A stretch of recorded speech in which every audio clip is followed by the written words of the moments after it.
Hey, crypto media friends, how are you? I'm just gonna make some tweaks here. Hopefully this stream doesn't come crashing down, and we can work this overtime show here on a Friday. Doing the side hustle here with the NFTs and the metaverse while here in Hollywood, Los Angeles, here at the studio. Or just inches from me, well, feet from me. They're making your favorite shows that you're probably side streaming right now, half paying attention to both things. I'm amazed at just how many sort of the generation alpha they're calling. After Generation Z, there's actually this generation called Generation Alpha, and they're young kids who are just they have like 9 screens going on at the same time. So welcome to the show. I wanted to talk today about VOGU. It's one that's close to my heart because if you followed the show very early on, this is the project that I got wrecked on. I made so many mistakes on the mint. The mint blew up. They had to restart it the next day. There was so much drama involved, and that's why I ended up doing this show live because there was just so much going on. And by the way, please subscribe, hit the bell notification, because apparently I noticed that if you don't hit the bell, you're not actually alerted as to when this goes live. And so I would say 90% of the time, this is information that is so of the moment, and I almost get angry at the thought of you seeing this months later. Sometimes we get an Alio Trades or an altcoins daily, Polygon is the next new thing, and go grab your ADA now before it blows up. Cardano is gonna be to the moon, and you're like, my God, BitBoy Crypto was on crack, and he still kind of is. No FUD. He's a great OG in the space. But man, is he shilling bags. So I own VOGU, and so that's why I think I'm a bit close to the project, and also watching carefully because I understand that Traxy, the one of the two creators, there was the artist, and then Traxy is sort of I like to think the position is almost like creative director, and it's similar kind of in advertising where you're or art director, somebody who's bringing together the elements to make the project as a producer, perhaps even. And so, in this regard, I know Traxy's, in Los Angeles. I know he knows this space of media, and, has gotten signed by, a management company, and has been taking meetings, with ostensibly other agencies and studios, perhaps, about what I think, again, the Verge is doing such a great job right now with covering this space. And so they made VOGU sort of the prime example of NFT makers who are trying to build the next Disney. These clickbaity titles. I got to get better at my clickbaity titles because it's they're not going to be the next Disney, but I think they're looking to, as we talk about here on the channel, as artists, as creators, to generate sort of the newest. Sorry, I had the biggest stomach ache because I had just the absolute worst lunch today. But the idea that building a property that on the space versus Disney entering the NFT space. As you guys know here, I'm a big fan of it growing from the NFT space. That's going to be the big hit. That's going to be the CryptoPunks. That's going to be the Bored Apes, as they're doing. I mean, I've been preaching this for a while. I just don't think that, as it currently stands, that even Pokemon, something like that, can enter this space and suddenly be as big as CryptoPunks, be as sought after as Bored Ape Yacht Club. They'll try, and they're gonna. But every property is currently trying.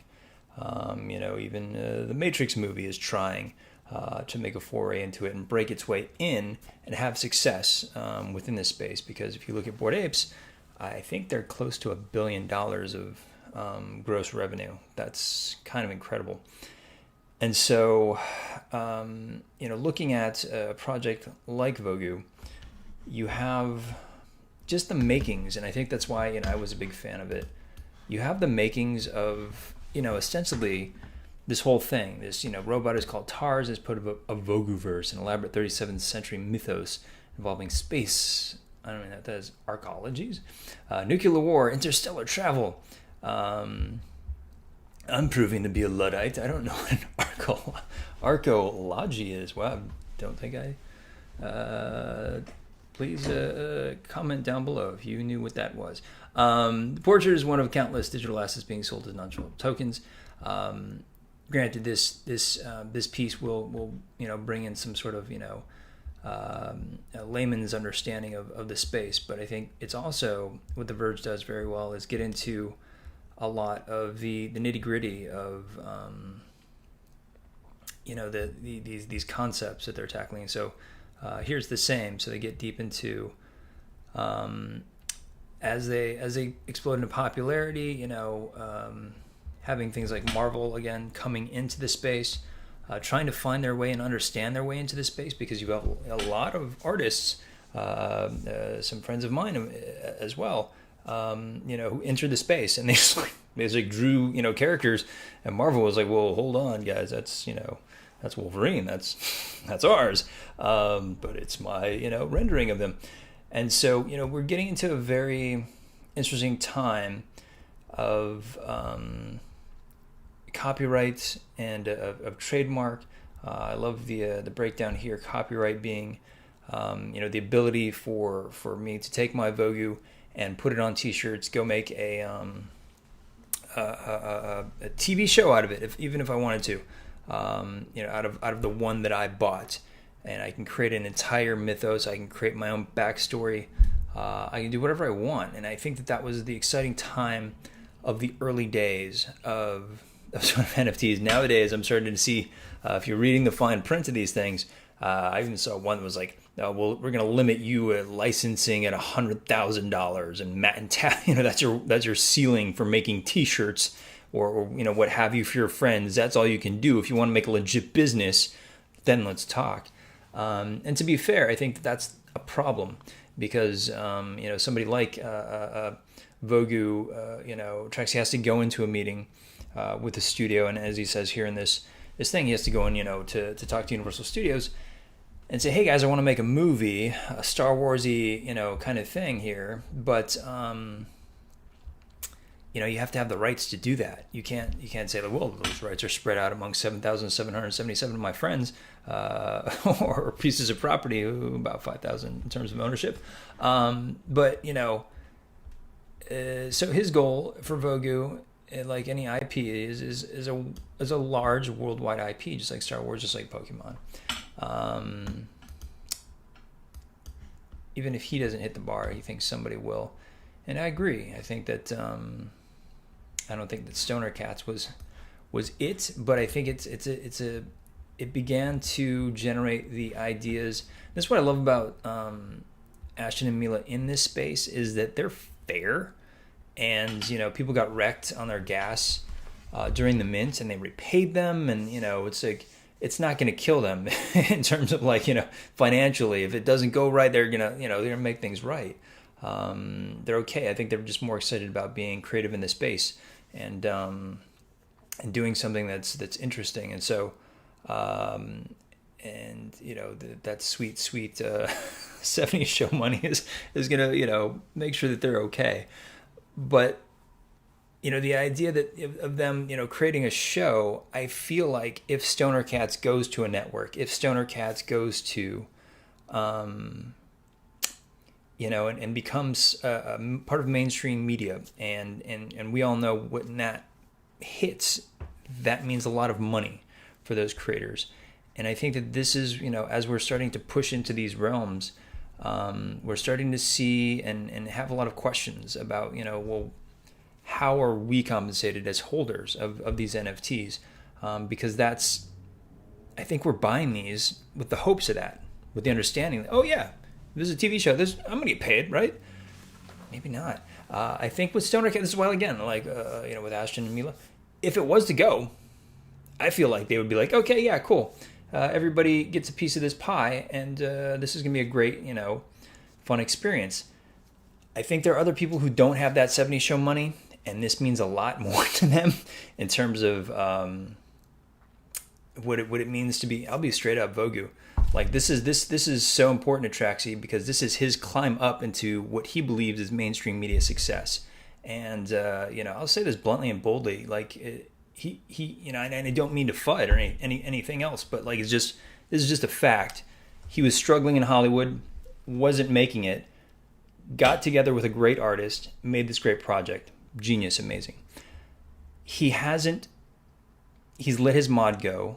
I don't know the insides of sort of what's working there, but you can tell, like when you're just sitting on the Discord, like things are being sort of overlooked. The community, like I think he's very involved, but it's hard to just have one person, right? To run this whole thing. So I'm very compassionate about this process. I understand what this is as creator, but I also understand what this means for him. And so he's taking these big meetings. He's taking these, and he's feeling good about them because it feels great when you're doing these meetings. Let me tell you, you go into CAA and they're just like, everybody in the building wants to sign you. It's a great feeling, but is it servicing the community? And so this is what I'm the question I'm asking, about all of these projects. Like how is mainstream success in movies and television going to help us token holders, us people who've paid thousands of dollars of ETH to basically, launch you onto this ship? Where is the payback? In terms of, from what I'm seeing right now with VOGU, like, let's just be straight up, guys. Like, this thing has dropped 80%. It's the idea of, it being contemporary with and keeping up with, Bears Deluxe and, tokenization and staking, all these things. It seems so lost in this space. It's not pivoting well. It's still trapped in what Bored Apes did, 6 months ago. It launched a companion. Let's look at that VOGU companion. It dropped below the floor of gas. It's just like it's now less than what you would have paid in gas for these things. And again, no FUD here. I think these are very cute and these are very nice pieces of art, and they animate. Like, it's cool. Hopefully that there is a metaverse play here somewhere. Every time I mention metaverse in that Discord, though, it's like, well, it doesn't seem like it's really clicking in terms of like the future potential here. I think the future potentially is mainstream media, and because I think it's such a great property for it, and I'm sure that that's kind of what's on the table for them as creators. And what they're hoping for, because that's going to make them feel good. I'm asking, how is that going to make us as token holders feel good? How is going from a 1 ETH floor to a 0.2 ETH floor making us feel good? I think that's the disconnect here, guys. And as token holders, I'm always pushing you as the audience, and when I talk about it in Discords, like, how is this project pushing forward and bringing us bags of money, in terms of value. Like, how are you going to make us rich in terms of money? How are you going to make us rich in terms of experience in gaming? How are you going to make us rich in terms of like lore building? And that's another, I think, minefield right now is I'm hearing a lot of people doing a lot of lore for projects, and who owns the rights to that? If that owner goes and runs off, and creates a Netflix television show, is that writer's room going to be rewarded? I think these are early days, but these are bigger questions. But we're going to get into these questions very quickly. The space is moving very fast, and you can see sort of as more and more mainstream media attention grows towards these projects, they're going to want to try and figure out the logistics and the legal framework to onboard these projects, because ostensibly we all own a piece of it, but we own varying shades of it. But the original IP that it sits on apparently is not so decentralized. And so it's the creators. And so we're helping to make these creators a brand. And with this brand, how beholden are they to us, the holders? And, because these aren't securities, they clearly want to separate the legal framework here of our ownership being a collectible, or, I think that, Crypto Kitties, or not Crypto Kitties, but Stoner Cats did a very good, smart job of making the Stoner Cats, but you'll notice none of those Stoner Cats are actually in the show. So they sort of reserved a series of cats for the show so that they had free reign over controlling it. And again, very centralized. Now, the decentralized idea of creation, of writing, the writers' rooms of say, Glue Horse Factory. Great project, really fantastic. Check my other videos for it. The people involved are really talented people. Like Colton Dunn, who's just like a amazing writer actor, is one of the creative forces behind this. And Key and Peele, shows I freaking love. And so to have them leading a writer's room is really kind of interesting, exciting. And so we would engage and write some, they would give us prompts and then we'd write about them, and they would take what was funny and maybe give you a pope, POAP, as oh hey, you were here. Now I dig that, because that at least allows those who contributed something, a tokenization way of saying I contributed. Gives it a sort of a legal, chit, if you will, of hey, I contribute to that. So if this thing does get picked up by Comedy Central, because I think it's a great, funny show that's going to be really funny. I think Glue Horse Factory is going to be really one of those potentials, one of the earliest potentials for a breakout, because it's going to be a quality, funny bit. And you shop that, to a studio and say, hey, I got 10,000 fans who've already put up, $1,000, $2,000, just to be part of our storytelling process.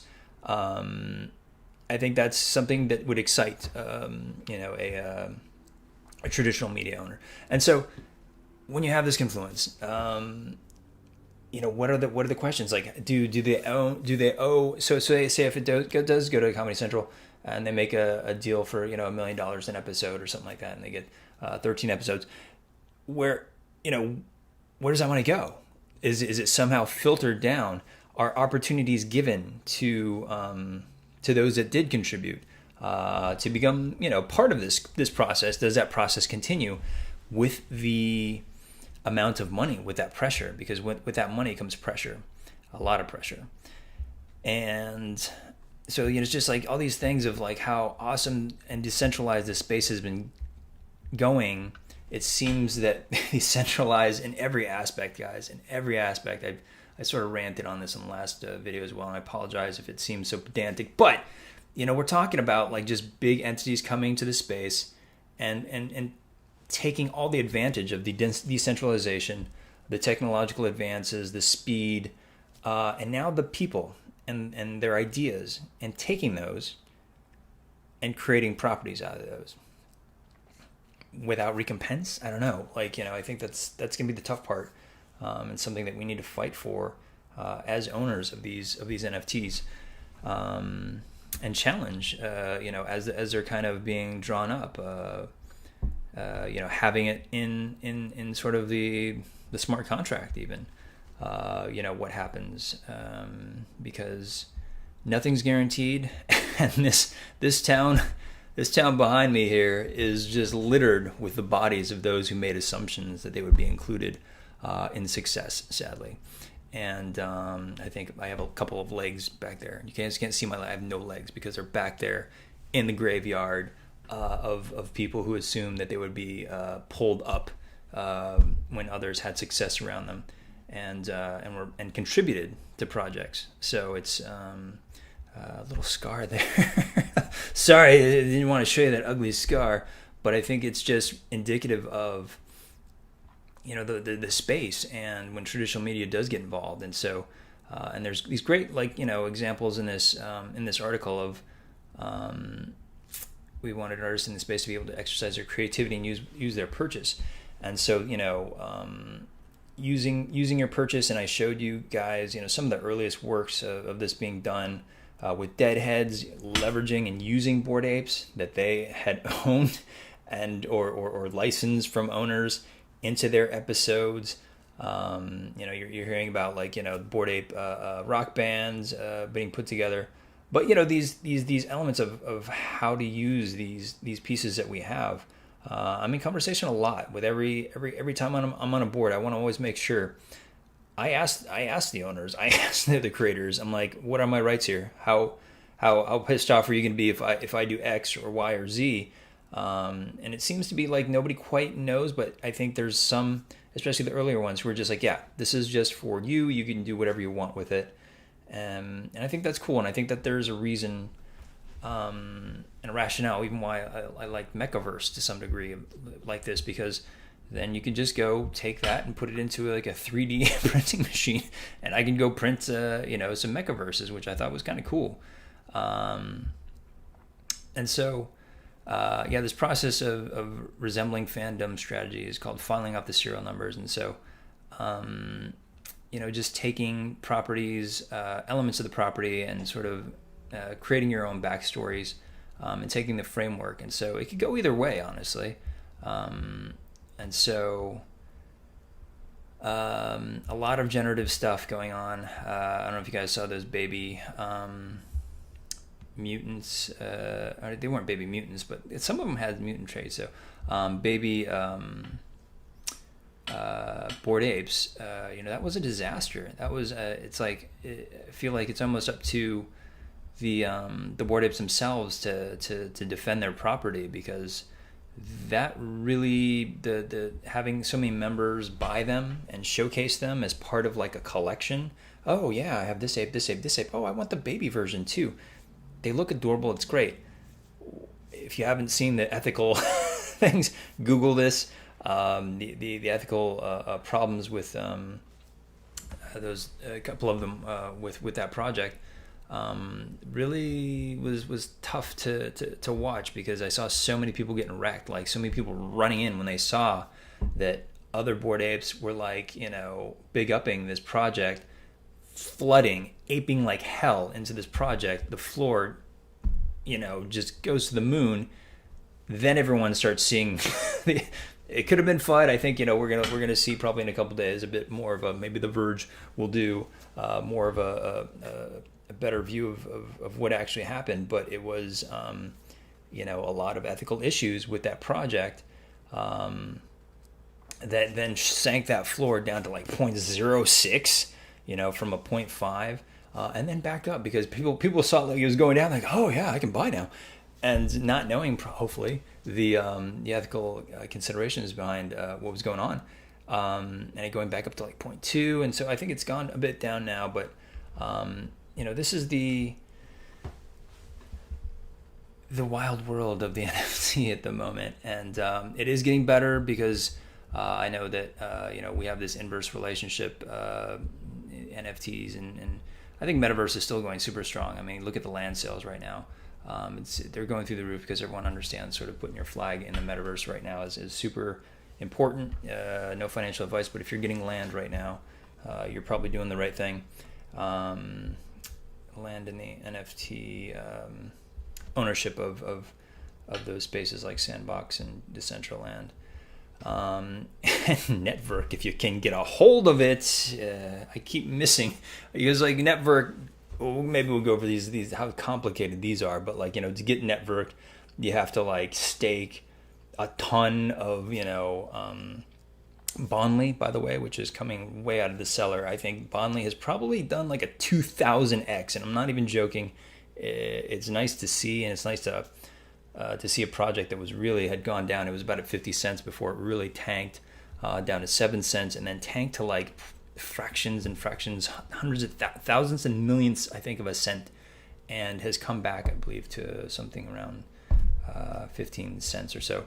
Massive comeback, but you needed to stake a lot of these tokens. Probably easier to do when it was that cheap, but you need to stake a lot of those tokens in order to access these land sales, like Network. And so super challenging. BitCountry right now is going through a hell of a KYC issue right now. If you're in that KYC nightmare, like, subscribe, hit the bell notifications. You're my people, and I want to bring you the latest on this stuff, because getting in early on these white lists is so important for seeing that growth in the space, because I'm excited about, the sort of these new versions. Network and BitCountry have the ability to, and even like Strange Clan, to some degree, on the Cosmos chain, they have this ability to utilize newer technologies into these games, and I think that it's the difference is huge. Like, it's really, and they're leveraging the power of the blockchain through decentralization, because I was reading today that the sandbox, they're releasing, and a lot of times when you're releasing, you want to have really fast, processing power. So they've centralized everything to Amazon. So AWS is running Sandbox. So it's just like, well, how is this a decentralized game? And granted, it has the NFTs and this, all these things, but as it runs, it's not really a decentralized game at the moment. I think they want to get their feet under them, and that's fair, because when you're just launching something and you're going to do an alpha test in about 10 days, you want it to run, and it's sort of a lesson learned from minting. A lot of mints try to be decentralized and use IPFS and all these sort of decentralized tools, and they were disastrous because of the speed and websites are crashing, and so using AWS seems to be sort of the go-to, but hopefully those better ways like Akash, maybe even Kudos in the future, can help make that a bit easier. All the little bits of alpha here on the channel, and I hope that you guys leverage them to take a look at really quality projects that might be down right now. I think that's sort of, you're seeing it like it's today. It was just like everyone's watching it. It's just like we're all kind of playing hopscotch here, right? We're just like, okay, that's going down 10%, 20%. Okay, 25%. Oh, if it hits 30, I'm definitely buying. 27%. Oh, it jumped back up 10%. So we're all trying to time markets, but I think if you're just focusing on the quality projects and the projects that you do your due diligence on, and if you found some great ones, go ahead and throw them in the comment section. I'd love to cover more because I can't see everything. There's just so much going on in the space. You guys, thank you for sharing the disasters that you guys have gotten into, sort of the warning signs and the roadblocks. But drop some good ones in there that you guys are looking at, and have a great weekend. I'll see you on the next.